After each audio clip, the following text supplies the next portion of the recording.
Estou perguntando para ele se pode ir até meia-noite, ele falou que não tem problema.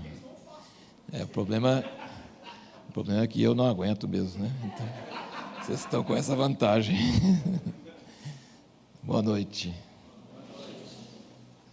Antes de entrar na palavra, temos os livros que eu trouxe, que tem lançado. O primeiro é esse, No Vale da Sombra da Morte, que foi eu compartilho as minhas experiências durante essa doença, do câncer, da quimioterapia e de todas as complicações que vêm junto com isso.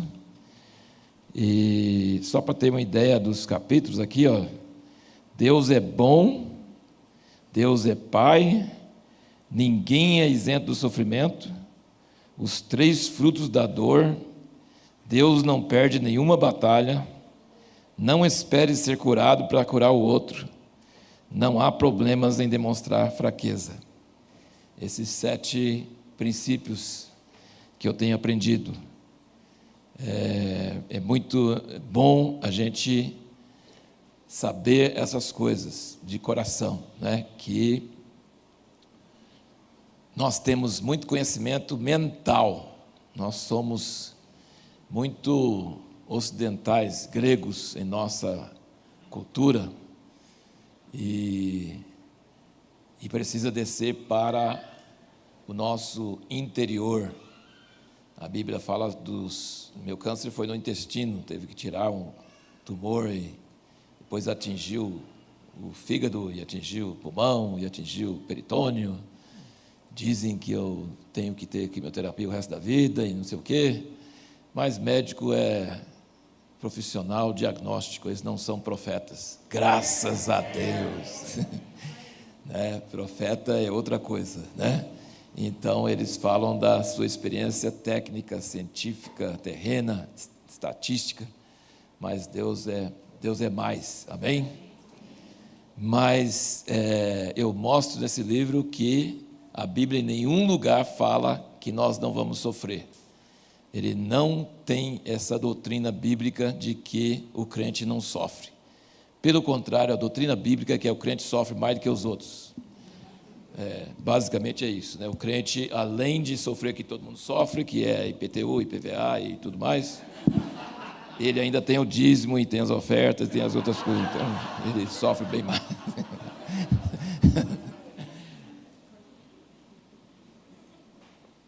Mas, tirando as brincadeiras, né, vocês veem que Jó não sofreu porque era pecador, mas sofreu porque Deus fez uma aposta com Satanás. E, depois de passar o sofrimento, no meio do sofrimento, ele ficou meio bravo. Mas depois ele falou: antes eu te conhecia de ouvir falar, agora meus olhos te veem. Ele não viu Deus, mas ele viu Deus de um jeito bem diferente do que tinha visto antes. Eu chamo isso de conhecimento visceral. Visceral tem a ver com suas vísceras, com seus intestinos. Sabia que os intestinos são o seu segundo cérebro, né? E a Bíblia fala muito dos rins. Meus rins me ensinam de noite. Tu queres a verdade no íntimo. A Bíblia fala do coração, fala dos rins, fala das entranhas, que são esse negócio visceral.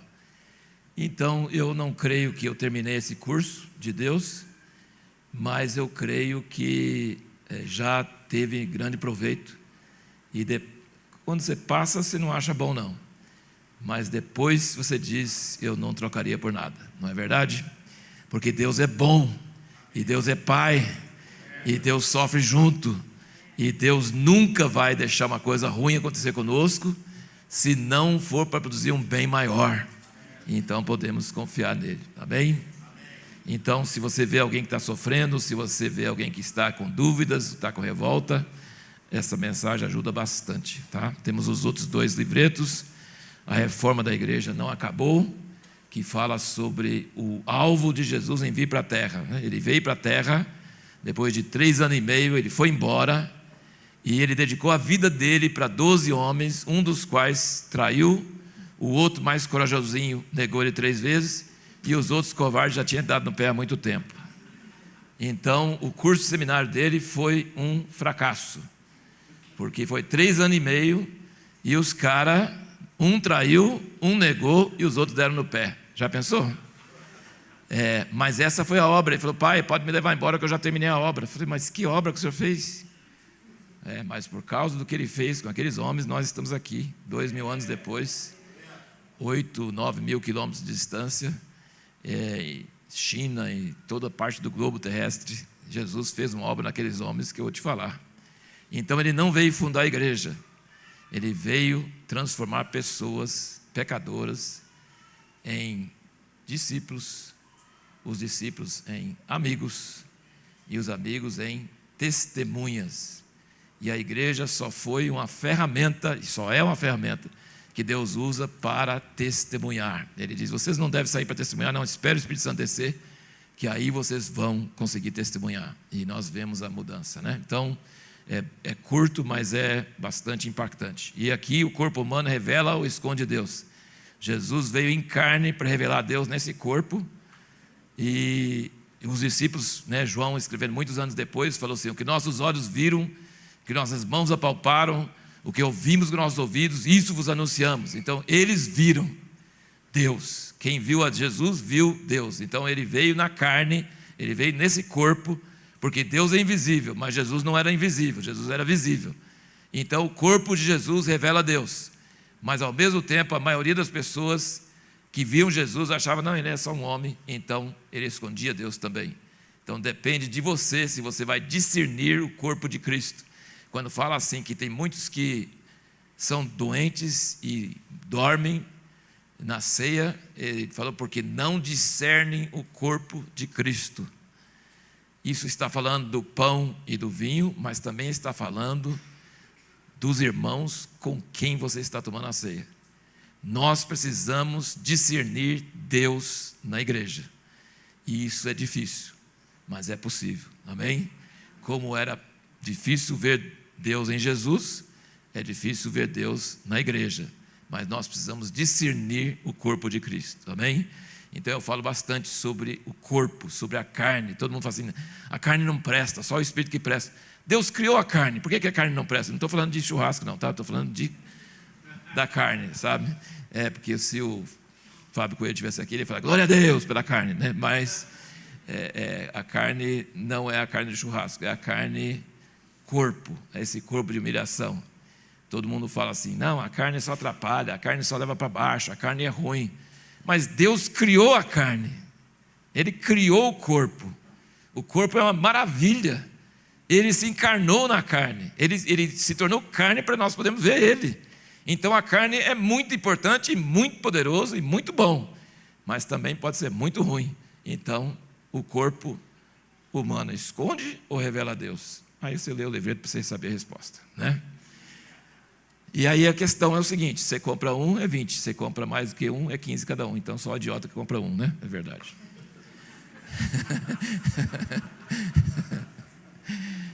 Mas hoje à noite nós vamos falar sobre esse livro aqui, Sai da Frente que eu quero ver Jesus.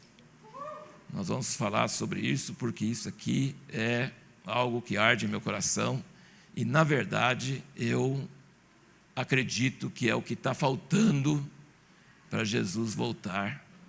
É uma igreja e um ministério que entende isso aqui, tá? Não entende, mas vai entender, porque Deus vai fazer isso, amém? Nós somos chamados para sermos portadores da glória de Deus. A criação não aguarda a volta de Cristo, a criação aguarda a revelação dos filhos de Deus, que no caso somos nós, em carne, nesse corpo de humilhação.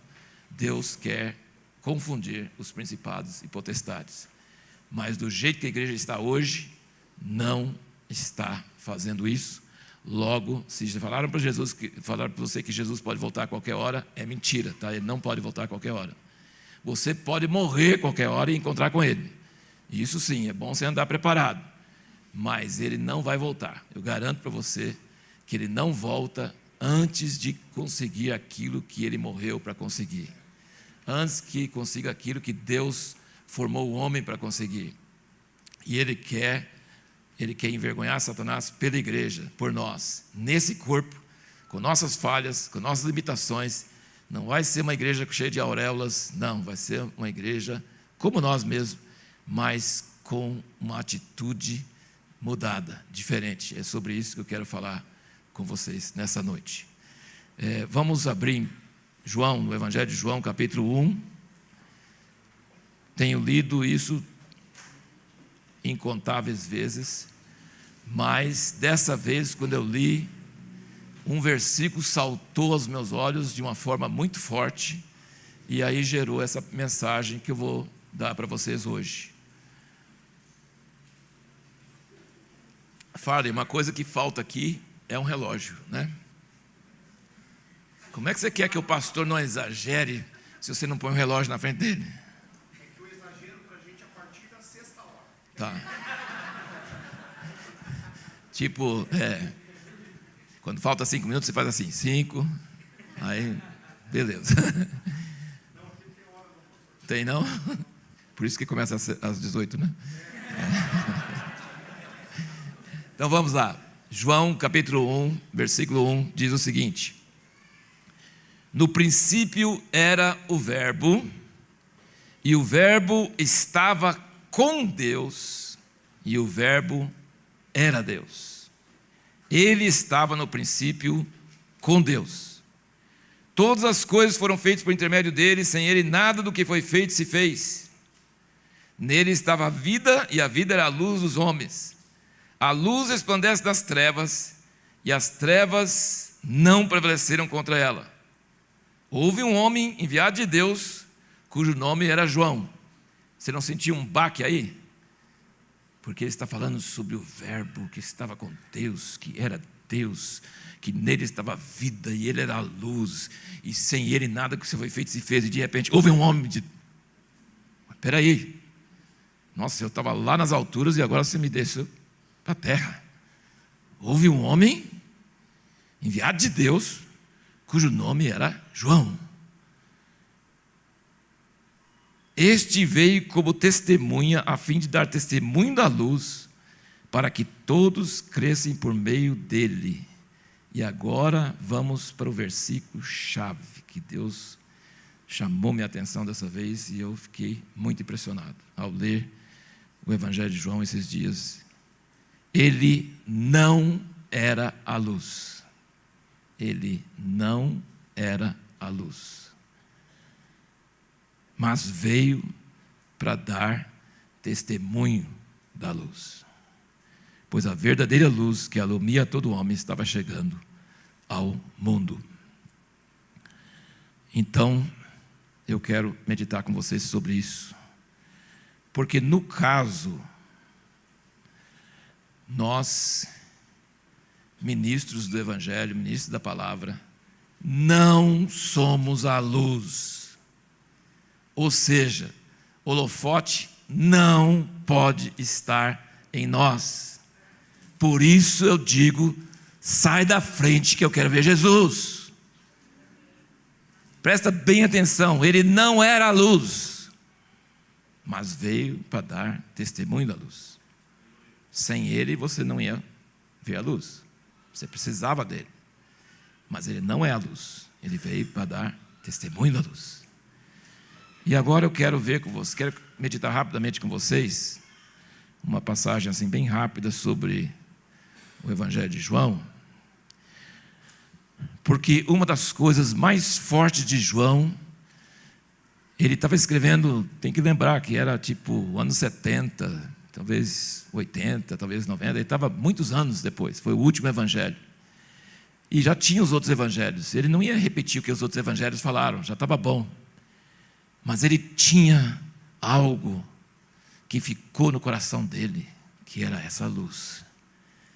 Ele falou, nós tocamos, nós vimos. E à medida que os anos foram passando e João foi ficando mais velho, ele via que aquele homem com quem eles conviveram era o Verbo, era Deus, era aquele que estava com Deus, era a vida, era a luz. Então o Evangelho de João Anote rapidamente, mas se não conseguir, depois você pega a gravação e pega. Mas eu vou ter que ser rápido, porque tem muita coisa aqui para falar. Ele é a luz, João 1, 4 e 9.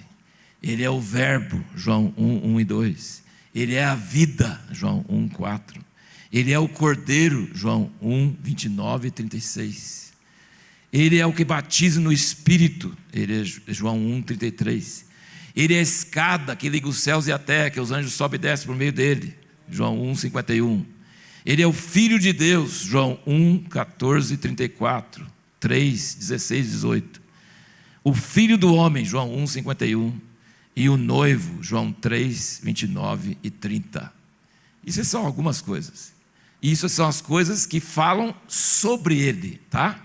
Ele é tudo isso, tá? Ele é a luz, ele é o verbo, ele é a vida, ele é o cordeiro, ele é o que batiza no Espírito, ele é a escada, ele é o Filho de Deus, o Filho do Homem, e ele é o noivo. Isso tudo, nesses primeiros capítulos de João, está falando sobre Jesus. Mas nós temos uma outra sequência em João, que é o famoso eu sou. Eu sou. Lembra que Deus falou com Moisés, que o nome dele era eu sou o que sou. E então em João, e essas passagens nós vamos ler rapidamente, tá? Mas são muitas passagens, mas eu quero que você sinta um pouco do coração de João, quando ele está escrevendo, ele está querendo mostrar que Jesus é algo diferente. Jesus não é qualquer um, não. Jesus é Deus. Só que não é só Deus. Ele fala, eu sou, várias coisas, em vários momentos diferentes. Vamos ver aqui. João 4, vamos começar aqui. João 4, 25, 26. Ele está falando com a samaritana, uma longa conversa. E replicou-lhe a mulher: eu sei que vem o Messias, que se chama o Cristo. Quando ele vier, há de nos anunciar todas as coisas. Disse Jesus: eu sou, eu o sou, eu que falo contigo. Ele não teve vergonha, ele falou: eu sou o Cristo, eu sou o Messias. Você não precisa esperar depois. João 6, 35. Vai puxando aí, vai seguindo em João. Declarou-lhe Jesus: eu sou o pão da vida. Versículo 41. Eu sou o pão que desceu do céu. 48. Eu sou o pão da vida. 51. Eu sou o pão vivo que desceu do céu. Não é maravilhoso? É só pensar nisso aí, você sente arrepio, não é verdade? Eu sou. João 8, 12. Então Jesus tornou a falar-lhes dizendo: eu sou a luz do mundo. Quem me segue de modo algum andará em trevas. João 8, 23, no mesmo capítulo. Disse-lhe ele: vós sois de baixo, eu sou de cima. Eu sou de cima. Versículo 24. Por isso vos disse que morrereis em vossos pecados, porque se não crerdes que eu sou, morrereis em vossos pecados. E versículo 28. Prosseguiu, pois, Jesus: quando tiverdes levantado o Filho do Homem, então conhecereis que eu sou, e nada faço de mim mesmo. E versículo 58. Respondeu-lhe Jesus: em verdade vos digo, que antes que Abraão existisse, eu sou. Glória a Deus, aleluia. Queremos pegar pedras para jogar nele, né? 10, versículo 9. Eu sou a porta. Versículo 11. Eu sou o bom pastor. Versículo 14. Eu sou o bom pastor. Versículo 36. Aquele a quem o Pai santificou e enviou ao mundo, dizeis vós blasfemas, porque eu disse: eu sou filho de Deus. Capítulo 11, versículo 25. Declarou-lhe Jesus: eu sou a ressurreição e a vida. Quem crê em mim, ainda que morra, viverá. Marta falou assim: eu creio que vai ressuscitar no último dia. Jesus disse: eu sou a ressurreição. Se ele não pode ressuscitar agora, nem no último dia, porque o que vai ressuscitar no último dia sou eu. Não tem problema eu ressuscitar ele agora, porque no último dia também vou ressuscitar a todos, mas agora posso ressuscitar ele também. É impressionante isso, né? Eu sou a ressurreição e a vida. Capítulo 13, versículo 13. Vós me chamais mestre e Senhor, e dizeis bem, porque eu o sou. Versículo 18. Não falo de todos vós. Vamos ver se é 18 mesmo. 13, 18. Não é 18, é 19. Desde já vos digo antes que suceda, para que quando suceder, creais que eu sou. 14, versículo 6. Respondeu-lhe Jesus: eu sou o caminho e a verdade e a vida. Ninguém vem ao Pai senão por mim. Versículo 15. Aliás, na verdade, capítulo 15, versículo 1. Eu sou a videira verdadeira, meu Pai é o viticultor. Versículo 5. Eu sou a videira, vós sois as varas. E o último versículo, 18, versículo 5. Responderam-lhe, ele perguntou, né? Quem procuras? A quem buscais? Respondeu-lhe: a Jesus, o Nazareno. Disse Jesus: sou eu. Eu me divirto chamando com Jesus o Nazareno, porque eu sou americano em primeiro lugar, porque eu nasci em Los Angeles. Mas em segundo lugar eu sou mineiro, porque eu fui para Lagoa Santa e fiquei muitos anos lá. Depois eu fui para Goiás, para uma cidade chamada Rubiataba. E Rubiataba é Nazaré, tá? É lugar dos caipiras, dos goianos, sabe? Em Brasília, que fica dentro de Goiás, quando a pessoa dá um erro no trânsito, eles chamam: ô goiano! Eles acham tão melhor, eles pegam parte de Goiás e depois eles se acham melhor do que goiano, né? Mas é uma coisa.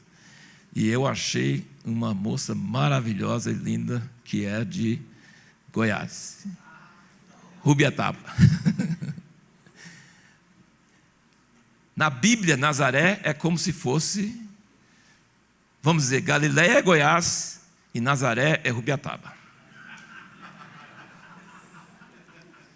E olha, Rubiataba não é pouca coisa não, gente. Depois vocês podem conversar com minha esposa, que ela vai te contar direitinho como é que é Rubiataba. Porque em qualquer lugar do planeta que você for, vai ter uma igreja universal, vai ter um Bradesco e vai ter um Rubiatabense. Nós temos histórias incríveis, pessoas lá em Detroit, tá lá conversando e tal, e o cara perguntou se você é do Brasil e tal. De que parte do Brasil? Falei: você não vai saber. Falei: não, já estive no Brasil. Que parte? Goiás. Ah, sim, Goiás. Rubiataba? O negócio, eu posso contar outras histórias, mas isso aí, Rubiataba não é pouca coisa não, viu, gente? Rubiataba é o centro do mundo, capital do mundo. Mas é o seguinte, então, grava na sua mente que Goiás é Galileia e Rubiataba é Nazaré, tá? E quando falaram para Natanael que acharam Cristo em Nazaré, ele falou assim: pode vir alguma coisa boa de Nazaré?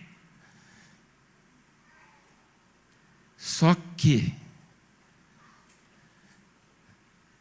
Jesus fala dos céus, ressuscitado, em corpo glorificado, lá dos céus. E Paulo pergunta para: quem é, Senhor? Paulo, Saulo, por que me persegues? Ele fala: quem é, Senhor? Eu sou Jesus, o Rubiatabense. Ele fala e tem orgulho de ser de Nazaré. Eu sou Jesus, o Nazareno. E você vai em Atos e sublinha todas as vezes, eles anunciam Jesus, o Nazareno. Deus não tem vergonha de ser homem, de vir em carne de humilhação e de vir de uma cidade do interior. Ele não tem problema com isso, ele tem orgulho, ele fala dos céus sobre isso. Então, de tudo que nós lemos que ele é, eu sou, Eu sou nazareno, ele fala, com orgulho. Sou Jesus, o Nazareno. Agora, vimos tudo isso, maravilhoso, tremendo, poderíamos ficar muito tempo sobre isso. Uma das coisas, meu pai teve uma jornada da incredulidade, da revolta. Se existisse o movimento hippie na época, ele teria sido um dos hippies. Se ele experimentou de tudo, experimentou rapidamente budismo, hinduísmo, catolicismo, qualquer ismo que achava, não dava certo. E um dia ele estava estudando Platão, e as coisas que Platão estava falando, aquelas coisas sobre a alma que passa pelo córrego do esquecimento e depois renasce em reencarnação, aquela coisa toda, e aqueles altos pensamentos de Platão. Platão é muito lindo, é muito, sabe? Só que ele teve uma revelação de Jesus, e falou assim: Jesus não era filósofo, não tinha as altas coisas. Jesus andou na poeira da estrada de Galileia. Ele é diferente, ele é o Filho de Deus. E a salvação não vem de nós. Irmão, grava isso. É uma coisa simples, mas é muito profunda. Você não é salvo por nenhum mérito seu. Você não é salvo por nenhuma virtude sua. Você não é salvo porque você tem alguma coisa boa. A salvação vem fora de nós. É fora de nós. Vem dele. Ele não é nós. Ele é ele. E é ele que salva. Amém? Ele que salva. João não salva. Ele não era a luz, mas ele veio para dar testemunho da luz. Convém que ele diminua e que Cristo cresça. Essa é a mensagem dele, a mensagem de João. Presta bem atenção, porque isso é muito importante. O que nos salva não é a igreja, não é o som da igreja, não é o microfone, todas essas coisas inclusive vão acabar, não vai ter. Às vezes nem a Bíblia vai conseguir ter. Na China eles estavam tendo muita liberdade ultimamente, até a Bíblia nos celulares já está bloqueado, não pode ter mais a Bíblia nem no celular. Mas a igreja na China cresceu sem pastor, sem prédio, sem Bíblia, cresceu, porque Jesus é quem salva. Jesus é fora de nós. Jesus não é nós. Jesus estava na cruz. Ele diz: quando eu for levantado da terra, todos atrairei a mim. João não era a luz, mas ele veio dar testemunho da luz. João Batista é esse, mas esse João é o apóstolo.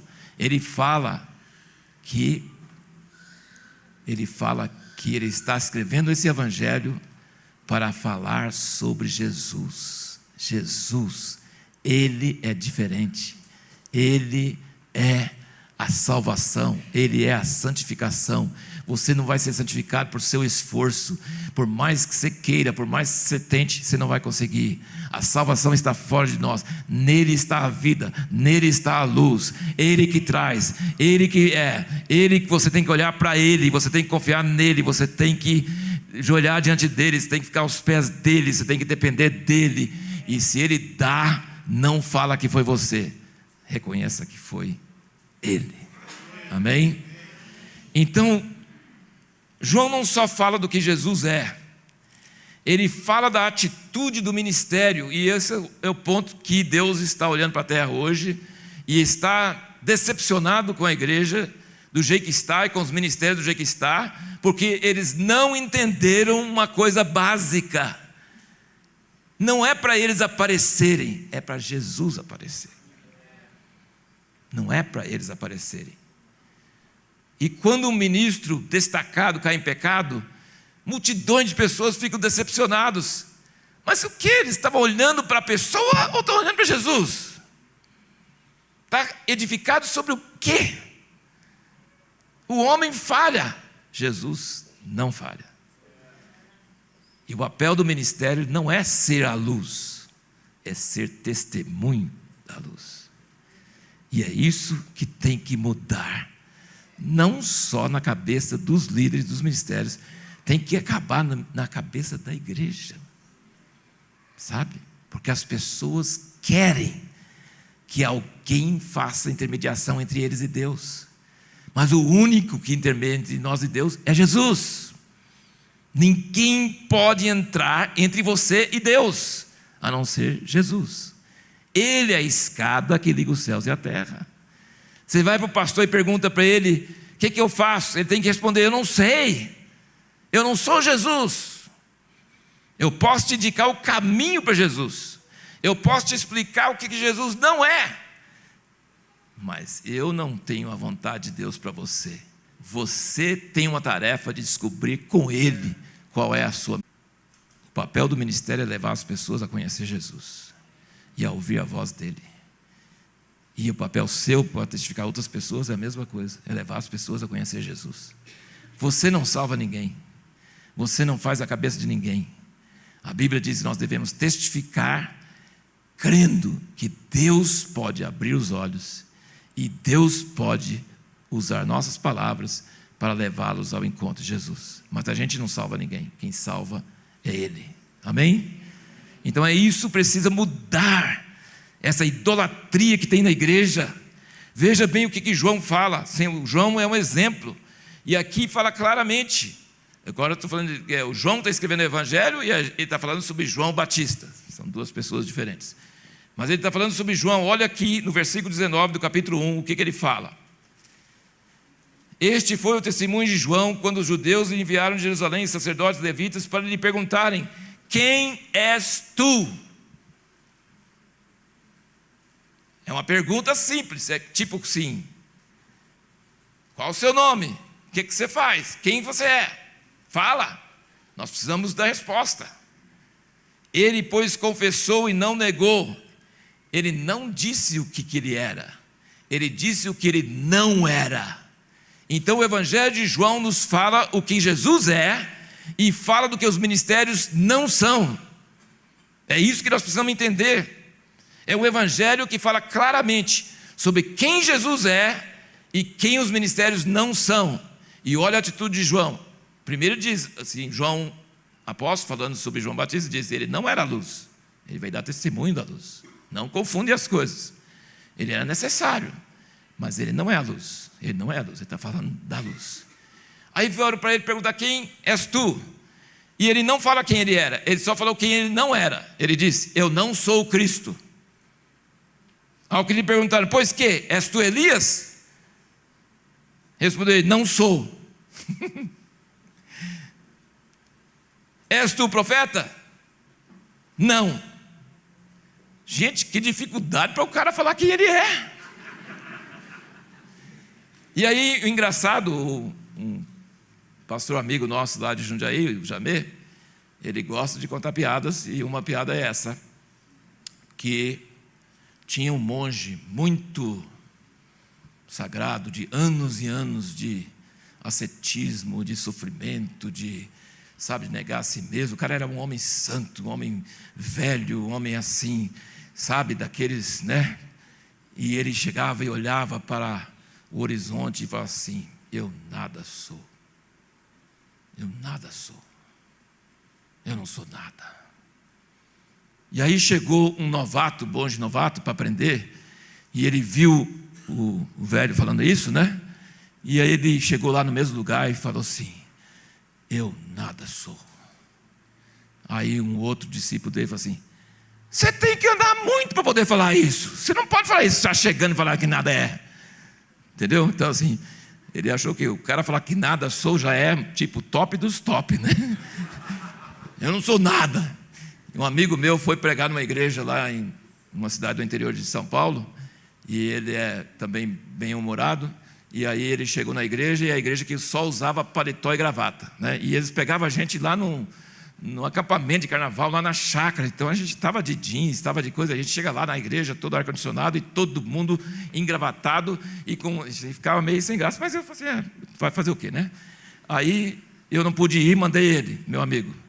E ele chegou lá e eles perguntaram para ele, eles iam apresentar ele. Ele falou assim: você é pastor? Ele falou: não. Você é presbítero? Não. Você é o quê? Ele falou assim: eu não sou nada.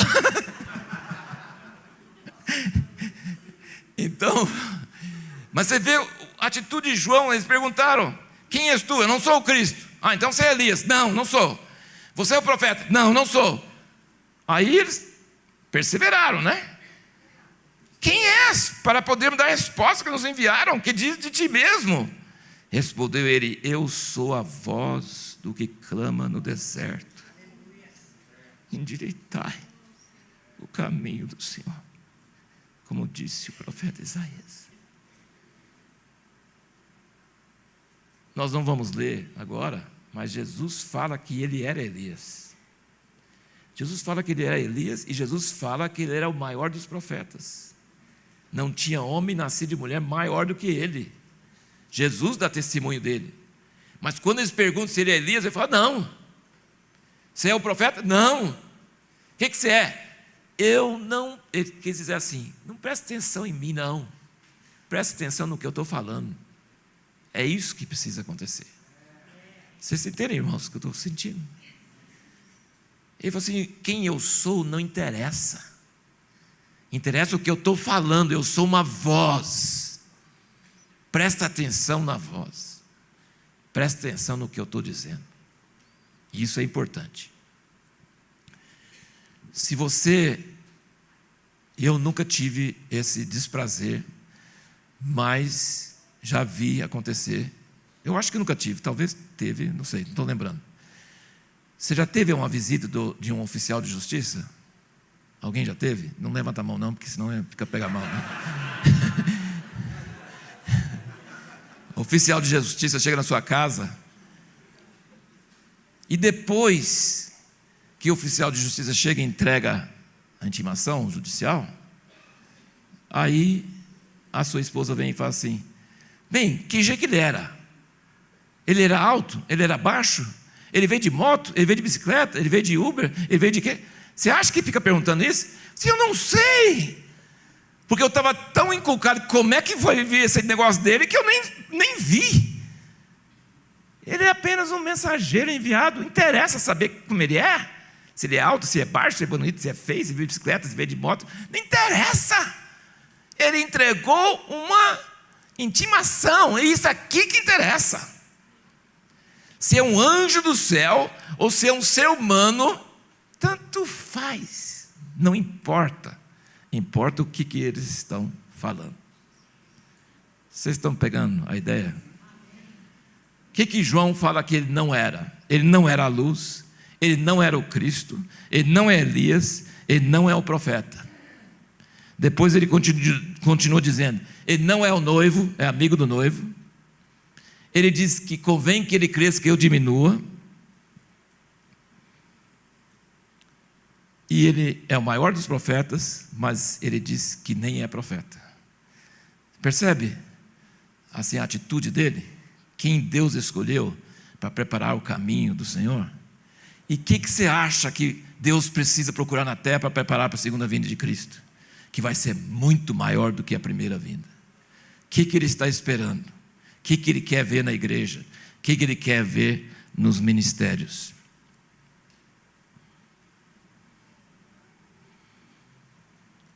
Tem um livro do Watchman Nee que chama O Ministério da Palavra. Já dei vários cursos sobre esse livro, já fui muito impactado por esse livro. É tremendo, porque o Watchman Nee foi um dos ministros da palavra mais profundos e mais fortes do século XX. Mas uma coisa que ele fala nesse livro, presta bem atenção, gente, porque eu estou querendo que você pegue uma ideia, depois compre o livro e leia, e medite, e chore e ore, porque isso ainda não aconteceu, mas precisa acontecer, tá? Precisa ter uma mudança de paradigma, precisa ter uma mudança de cabeça, precisa ser na liderança, mas precisa ser na igreja e no povo também, tá? Precisa acontecer, isso precisa acontecer antes da volta de Cristo. Ele precisa de alguém preparando o caminho do Senhor, e as pessoas que vão preparar o caminho do Senhor vão ter essa atitude, certo? E o que ele diz sobre o ministério da palavra? Ele diz: Deus tem misericórdia de nós, porque nós carregamos a tua palavra, é o verbo eterno, é uma coisa preciosa, e quando nós pregamos, as pessoas ficam olhando para nós, e nos exaltando, e falando isso, e eles deviam, se nós tivéssemos um ministério de direito da palavra, as pessoas esqueciam de nós, e caíam de rosto em terra diante de Cristo. Então, quando nós pregarmos direito a palavra de Deus, isso vai acontecer.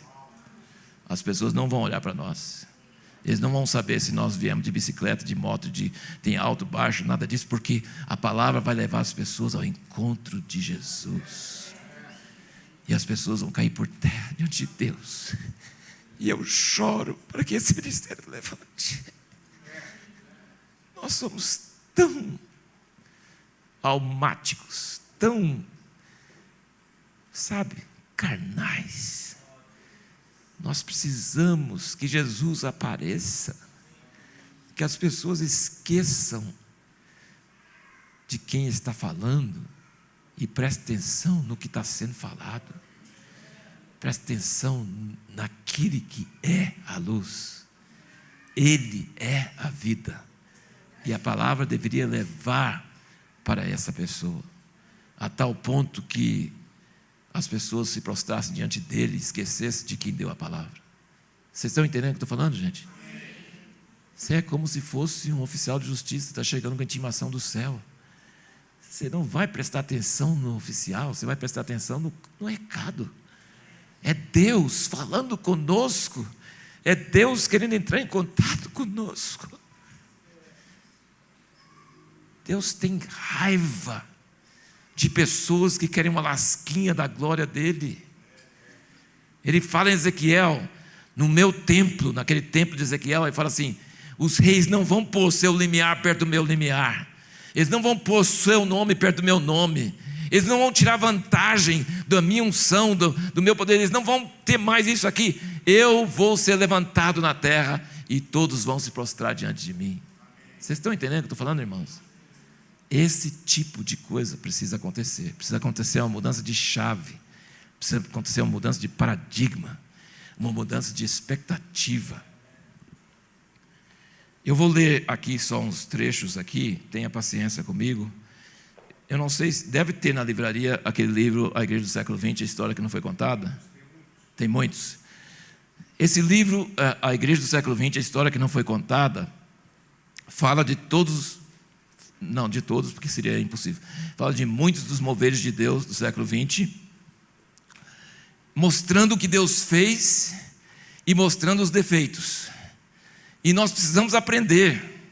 A minha missão de vida é aprender com o passado e não cometer os mesmos erros, sabe? Nós precisamos aprender a cometer erro novo, criativo, entendeu? Sim, se vai cometer erro, erra de uma forma que outros não erraram, porque se os outros já erraram, já podemos aprender e não precisamos errar mais, certo? Então, tem muita coisa que Deus fez no século XX, e tem muita coisa que está acontecendo agora, que tem coisas boas no meio, mas tem coisa ruim no meio também.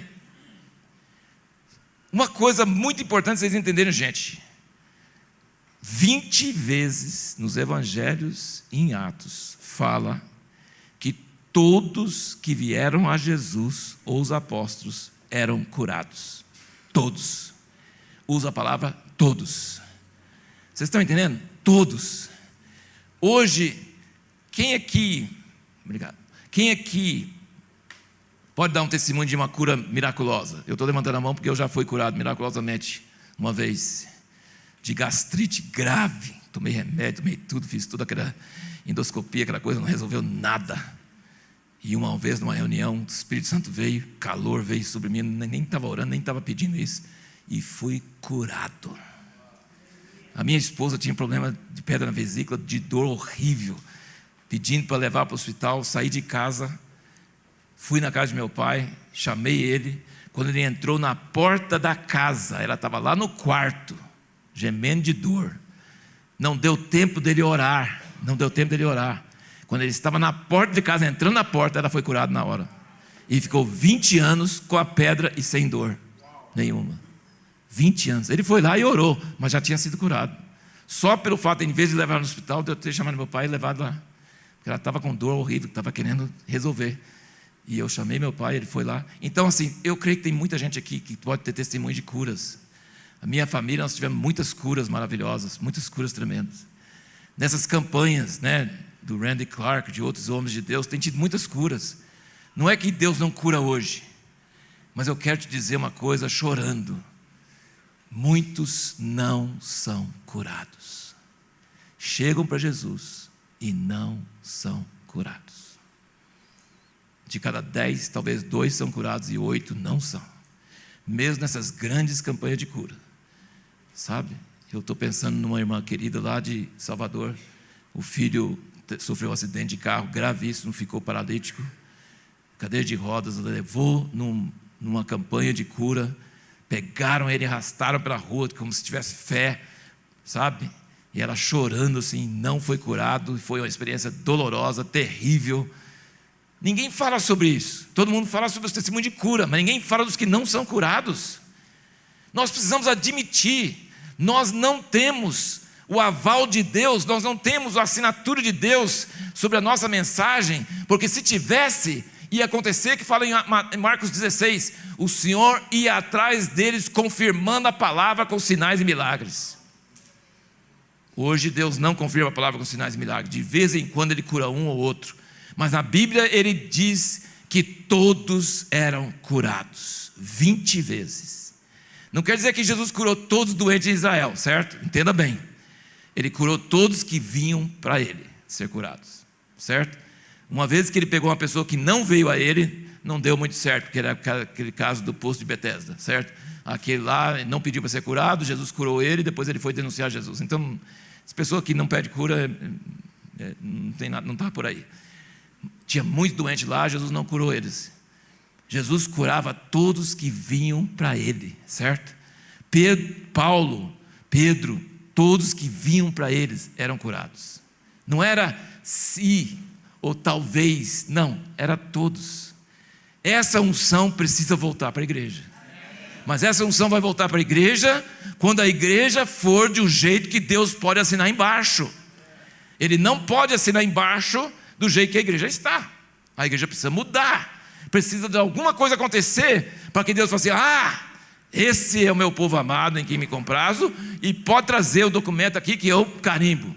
E o carimbo é cura, sinais e milagres. Isso precisa acontecer. Precisa. Chama plenos poderes, né? Esses tem que ser restaurado, tem que voltar a acontecer.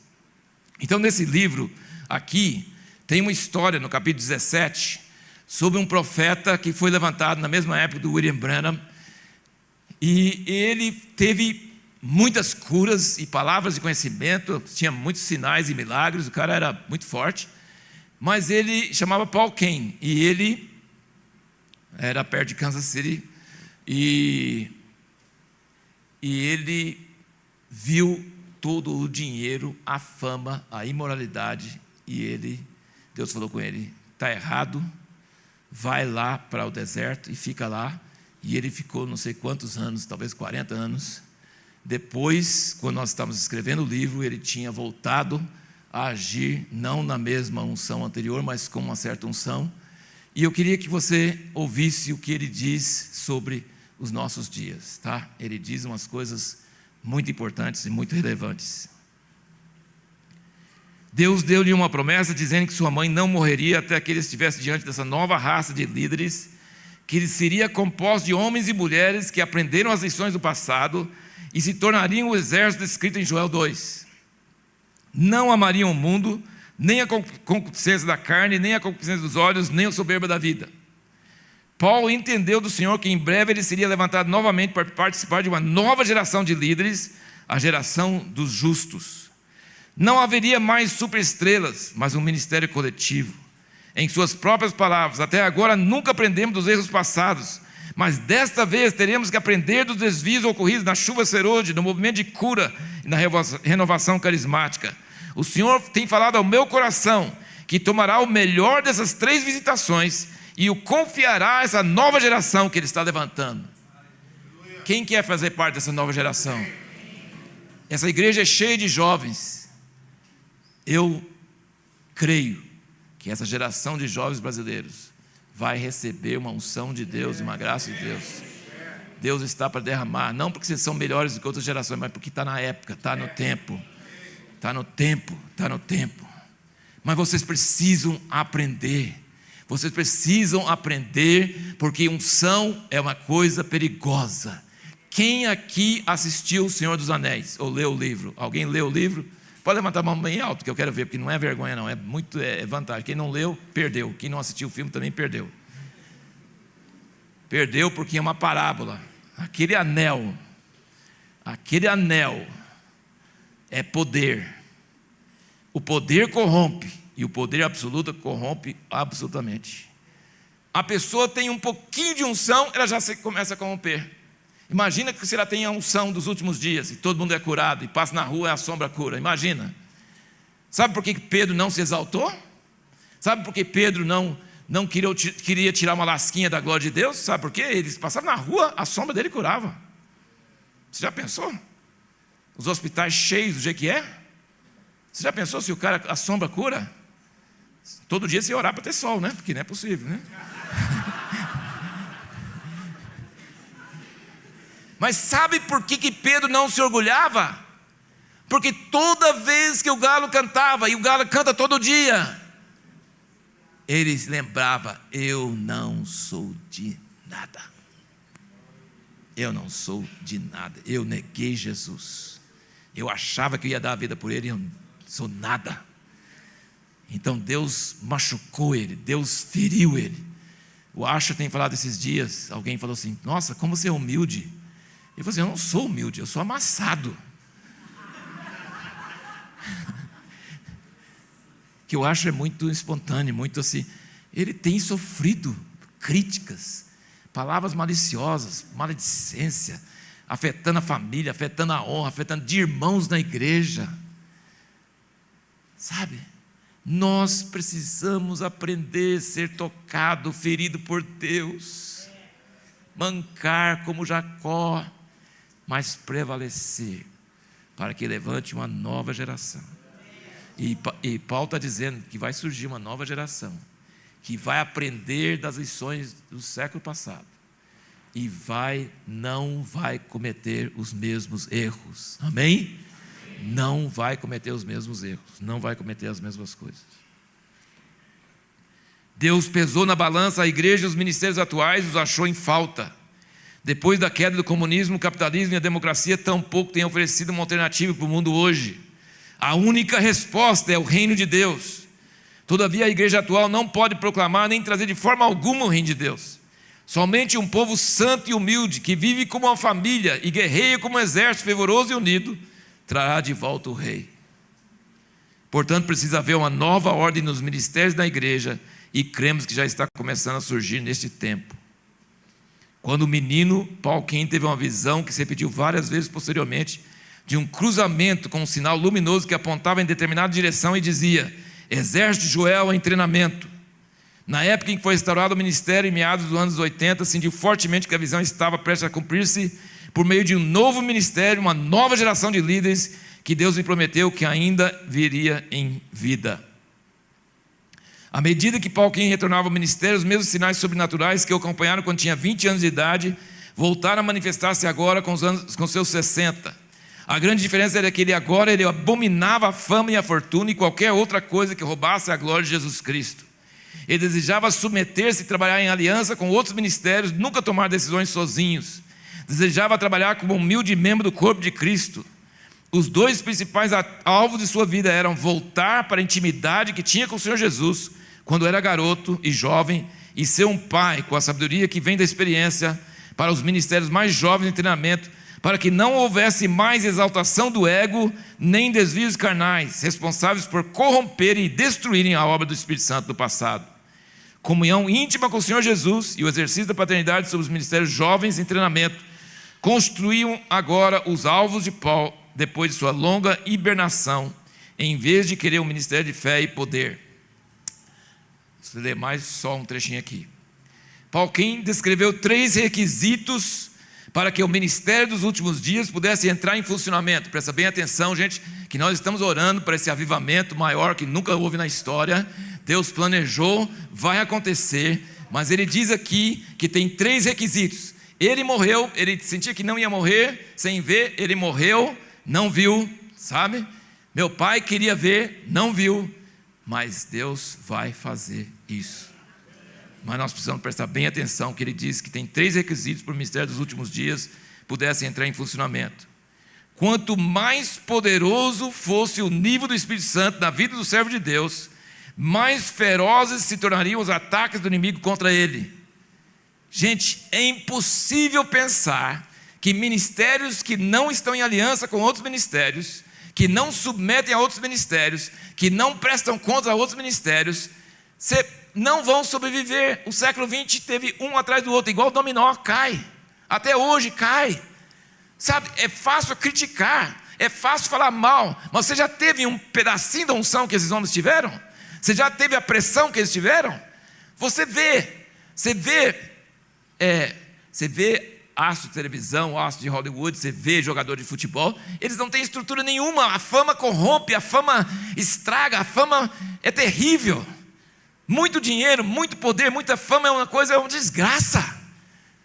E esses homens, além disso, tinham unção, tinha poder, mas sem aliança, sem prestar conta, sem submissão, sem equipe, no topo, o diabo só faz a alveja e cai. Você entende? Não é para acontecer isso mais, não. Não é. Nós precisamos aprender, nós precisamos entender que Deus não vai derramar a unção dos últimos dias, que vai ser poderoso, e gente, a unção dos últimos dias vai ser maior do que de Atos, tá? Porque vai ser de fechar os céus, de trazer praga sobre a terra, vai ser um poder como Moisés tinha no Egito, tá? Então não vai ser só um poder para cura, para milagres, vai ser um poder para julgamento, para juízo. Paulo ficava bravo e xingava, sabe? Eu tenho, sim, algumas coisas politicamente não corretas, tipo, né? Assim, então, algum livro, talvez eu um dia escreva um livro, sabe? O evangelho politicamente incorreto, mas não sei, é meio perigoso. Quando você não deve orar, quando você deve ficar com raiva, quando você deve mentir, tudo isso eu tenho já na cabeça, assim, tá? E com versículo bíblico para defender, né? Porque Paulo aguentou, sabe? Ele aguentou aquela moça indo atrás dele, endemoniada, falando todo dia, mas foi dando nos nervos, foi enchendo o saco. E aí ele falou assim, e um dia ficou com raiva, ele falou assim, sai dele! Pronto, ele terminou na cadeia, açoitado, terremoto, salvação. Nossa, o negócio todo dia, só porque ele ficou com raiva. Então tem que ficar com raiva. Nossa, tem dia que a gente vê aqui, ninguém fica com raiva mais, que isso? Tem que ter raiva. Uma vez eu preguei no encontro de homens, era encontro de homens lá em Jaguariúna. Tinha uns 100, 120 homens, e eu falei, o dia todo eu falei com eles, vocês são banana, vocês não tomam posição, a sua esposa quer que você tome posição, você não toma posição nenhuma, faz qualquer coisa que você quiser, meu bem. Banana. Pai, eu posso fazer isso? Pergunte à sua mãe, seja homem, assuma a sua posição. E aí quando estava saindo de lá, a placa Bananal. Nem tinha visto.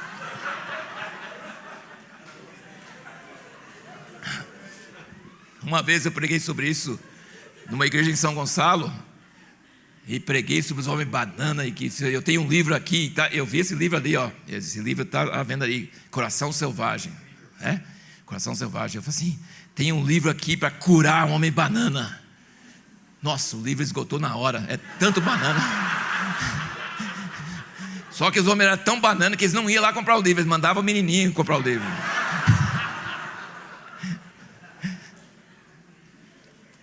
Nem sei porque que eu entrei nisso, hein? O que eu estava falando? Ajuda aí. Sobre raiva.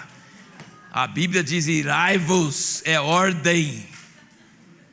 Não seja banana, não fica paciente, não fica assim não. Tem hora que é para ter raiva, para sair fogo dos olhos, e aí o negócio acontece. Você só tem que cuidar de um detalhe, sabe? Não pode ficar com raiva quando Deus não está. Você tem que alinhar com Ele. Você olha para Ele, se Ele está com raiva, você pode ficar com raiva. E você pode xingar também, tá? Você pode xingar. Agora, Moisés ficou com raiva uma vez e não entrou na terra. Deus não estava com raiva e ele estava na rocha e pronto. Não podia entrar na terra. Uma vez. O homem mais manso que tem na face da terra. E ele, porque um dia ele fica com raiva fora de hora. Então você não tem que ter, tem a hora certa de ficar com raiva. Mas olha essa aqui, ele estava pregando para o cara. E tinha um mágico lá atrapalhando a palavra. E Paulo vira para ele, olha que coisa boa, assim, se ensina a xingar, sabe? Ele fala assim, ó filho do diabo. Ele não falou, ó filho da, entendeu? Porque ele falou uma coisa pior. Ele não falou filho da, ele falou filho do diabo, cheio de toda imundícia, fica cego agora. E Deus falou assim, eu concordo. E ficou cego na hora.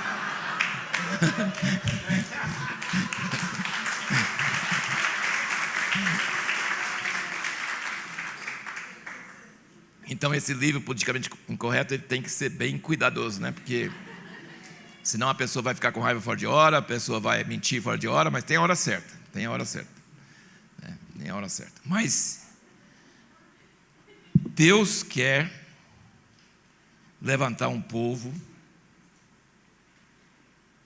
que vai ser preparado para receber unção e que não vai ser contaminado pela unção.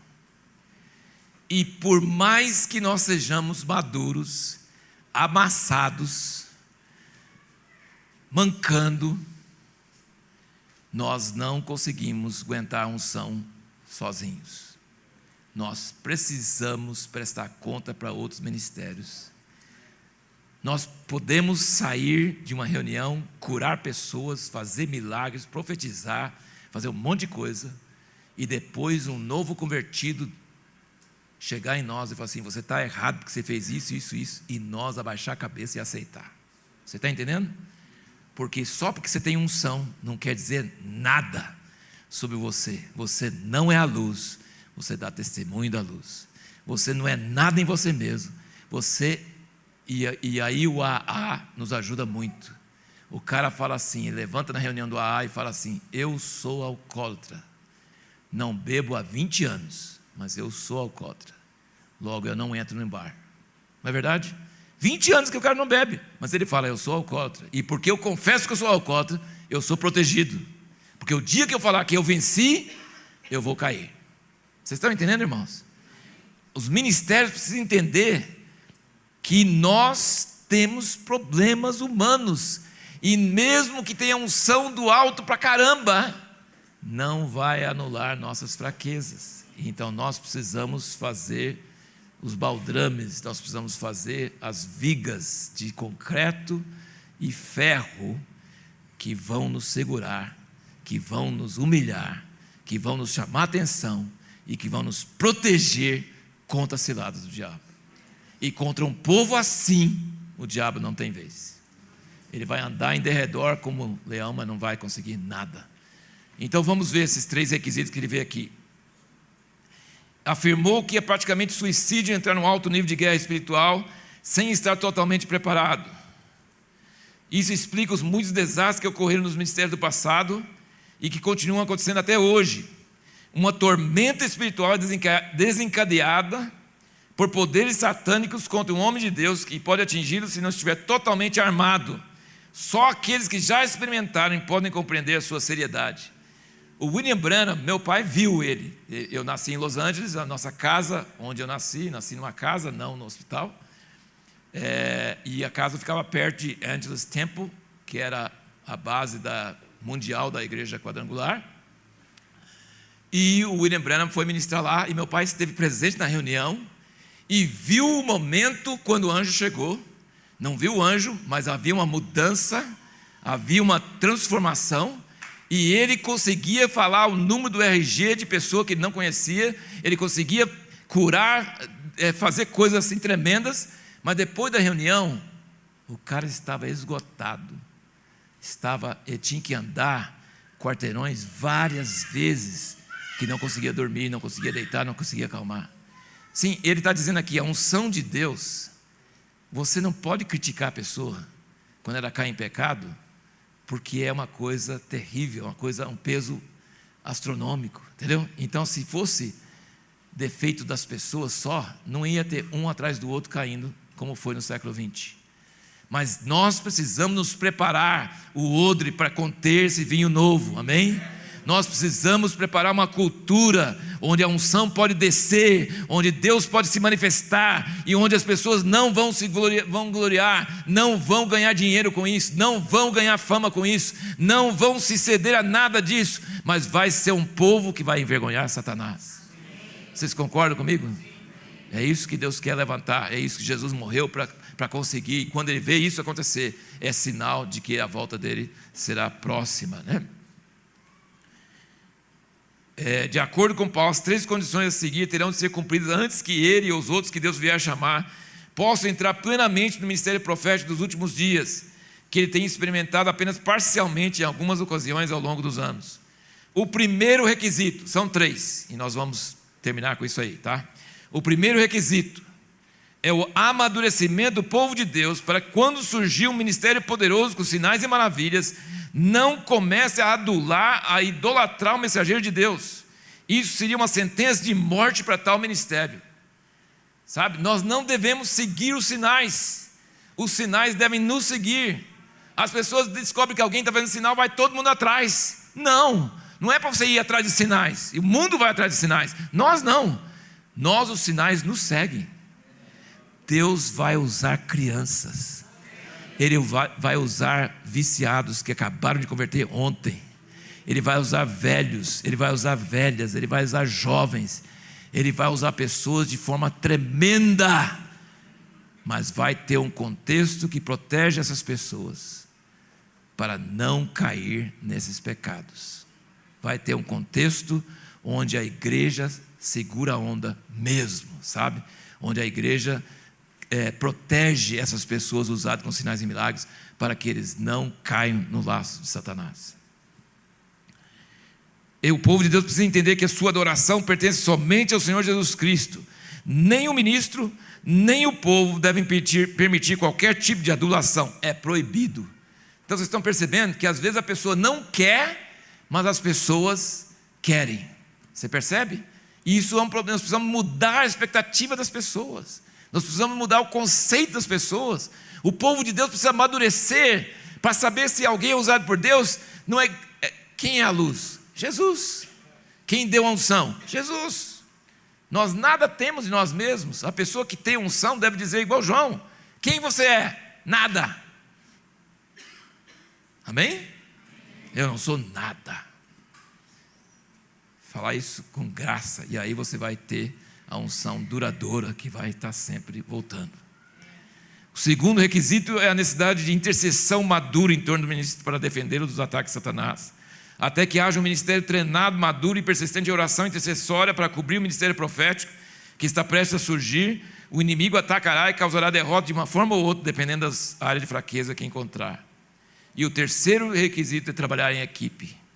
O ministério dos últimos dias não pode agir sem cobertura, sem um relacionamento íntimo com outros homens maduros, capazes de proteger, corrigir e dirigir o servo de Deus. Não há mais lugar para nenhum tipo de individualismo e superestrelas. O ministério dos últimos dias deverá ser plural, equilibrado, dando toda a glória ao Senhor Jesus Cristo. Não é maravilhoso? Esse homem sabe do que está falando. Ele sabe do que está falando. Ele tinha unção tremenda. E ele falou assim: Deus não pode derramar sobre os últimos dias como Ele quer, se não tiver esses 3 requisitos. A cultura do povo de Deus de não idolatrar pessoas, a oração intercessória e o trabalho em equipe e submeter a outras pessoas. Quando essas 3 condições forem cumpridas, será a hora do exército de Joel começar a marchar. Glória a Deus. Vamos orar, vamos ficar em pé e vamos orar.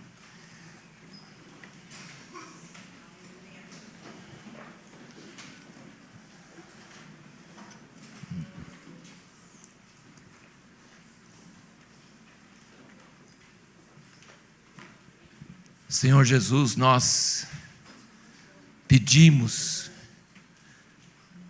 que o Senhor mude a cultura da igreja, Senhor. Mude a cultura da igreja brasileira, Senhor. Levanta um povo que não quer terceirizar sua responsabilidade. Levanta um povo que não quer intermediários, mediadores. Levanta um povo que conhece o lugar secreto, que conhece a unção do Senhor. Um povo que honra os ministros, mas não idolatra. Um povo que sabe reconhecer a unção de Deus nas ministros, mas sabe que eles são de carne e podem cair a qualquer momento, e precisa de graça, precisa de amor, e precisa de humildade. Que ninguém é super-homem, que todos são ovelhas, todos precisam de correção, todos precisam de apoio, todos precisam de humilhação. Senhor, levanta essa geração nova, levanta uma igreja nova, levanta uma igreja diferente, ó Deus. Levanta um povo que tem uma cultura diferente, ó Deus. Um povo que vai ler sobre os avivamentos do passado, que vai ler esse livro aqui, que vai sentir, vai chorar pelos erros que foram cometidos, e vai alegrar pelas coisas que o Senhor fez, e vai crer que o Senhor vai restaurar todas essas coisas em um nível maior nesses últimos dias.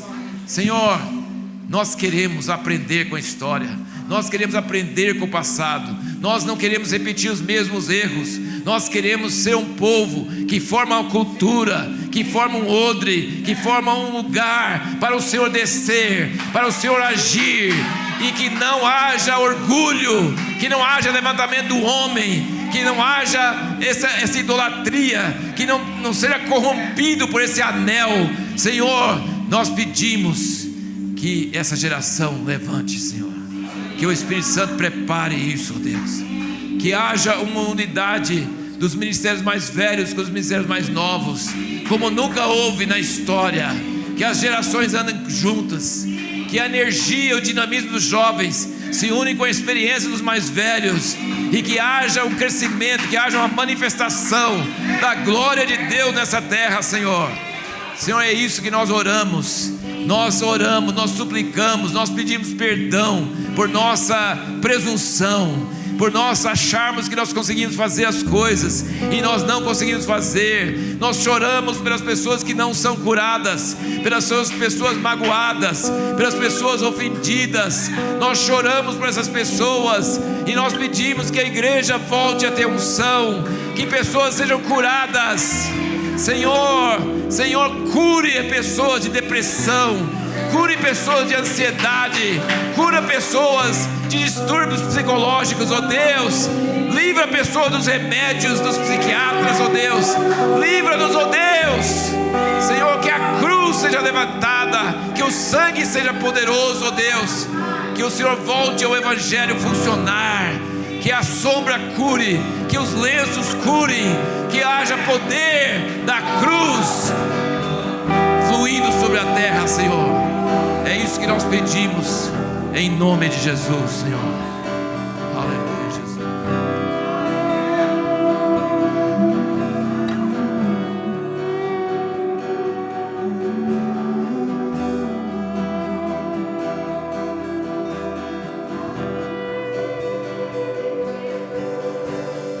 Fere meu coração com uma ferida de fome por ti.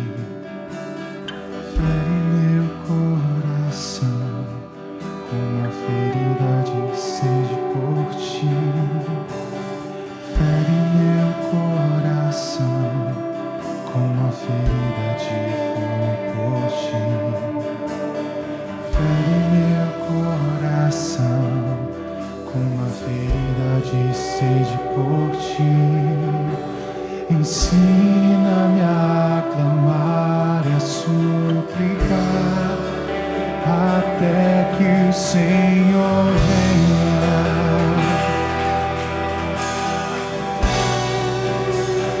até que o Senhor venha.